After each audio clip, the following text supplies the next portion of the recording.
Mary Catherine Ham, Brian Wilson, Brian Neiman, today's newsmakers, and you. The Morning Majority, 630. WMAL. It's 6:37 on WMAL, and Brian Wilson and Mary Catherine Ham are here. Brian Neiman on vacation for the week. Good for him. But we have KT McFarland today, as a national security expert, Fox News contributor. How are you doing, KT? I'm great, thank you. And in times like this, we need an expert on national security to join us. I know. Our national security discussion has been eclipsed by the debt debate, but defense cuts have become a large part of that debate. Right. This commission that's set up may set up some it's sort of tilted toward defense cuts over domestic cuts in the future. How do you see that fight shaping up? Well, first of all, I've got to tell you, I live in New York and in the financial world, and people in New York are profoundly disappointed at this great deal that Washington is celebrating as something magnificent. It doesn't get at any of the roots of the problem. It just kicks the can further down the road because the money is in entitlements, and that's not where anybody looked to for this. Right. So to think that you're going to balance all this huge mess on the back of defense just isn't going to happen. There's not, even if you got out of Afghanistan, if you got out of Iraq, even if you actually, close the Department of Defense and shut down the military, you still don't balance. You don't pay for the debt, and you don't balance the budget. So forget about the Defense Department being, if we cut a little bit here, we cut a little bit there, we get there. You don't get there. And if the kinds of cuts that are being contemplated are actually brought to bear, we're talking about really serious stuff. It's not just, let's eliminate waste, fraud, and abuse. To get hundreds of billions of dollars out of the defense budget, you're going to have to go back to the very beginning and say, what do we want to give up? Do we want to get out of Europe? Do we want to get out of the Middle East? Do we want to get out of Japan? That's one option. Do we want to no longer have a Navy that controls the sea lanes of communication and guarantees free trade? That's another option.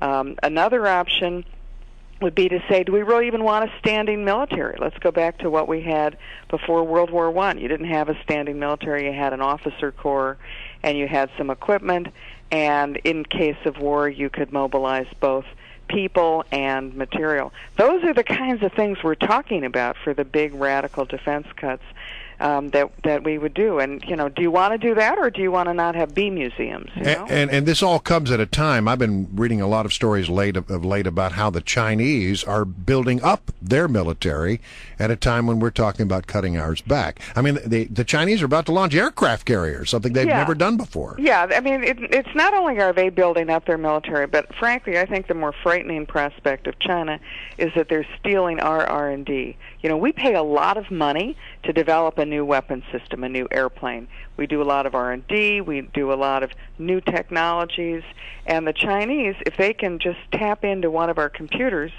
steal all that data, steal all of the research and development so that they don't have to pay for it, they can then just produce that aircraft. I mean, the Chinese stealth fighter that was revealed and unveiled about a year ago. Yeah, it looked a lot like ours, didn't it? It sure looked just like one of ours that we can no longer afford to build.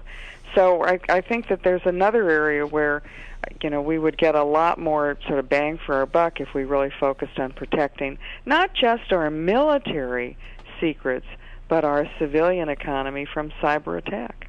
Well, and what about the fight it sets up between conservatives? There's some concern that if the commission that's set up doesn't do what's necessary and the triggers happen, there would be a cut to defense that's about 10% and a cut to domestic spending that's capped at about 8%. Yeah, it's like a poison pill, or it's like a suicide pill. Well, it's supposed to be, except that some have feared that liberals who want defense cuts and Tea Partiers who want cuts everywhere would join together and say, sounds all right to us. Yeah, why not?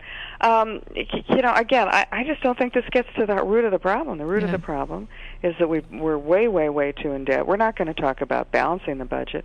We got to get running surplus if we're going to ever get out of this. And again, even if you had massive cuts to defense, maybe we have to do it. But I would make two conditions on that. One, that the massive cuts of defense come in order to stimulate the economy, and not just stimulate the economy by government jobs. We don't want government jobs. Those aren't real jobs. We want small business jobs. So if you were to cut defense, couple it with deregulation and a lower corporate tax rate.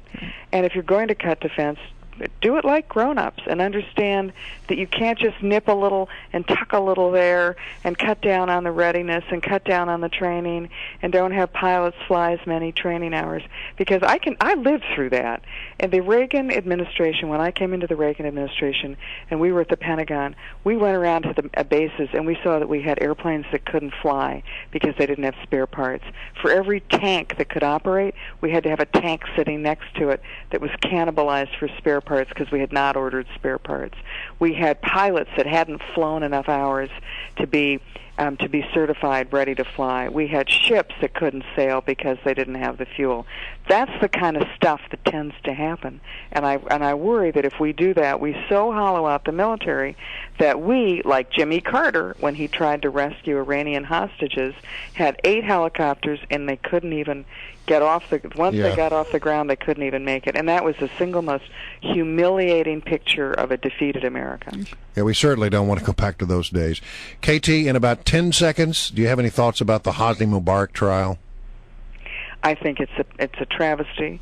I think it's a pity, and I think what it has done more than anything is damage our relations with the one country in the Middle East we need to remain friends with, and that's Saudi Arabia. All right. Thank you very much. KT McFarland, national security consultant and analyst for the Fox News Channel and a good friend of this broadcast. We appreciate you joining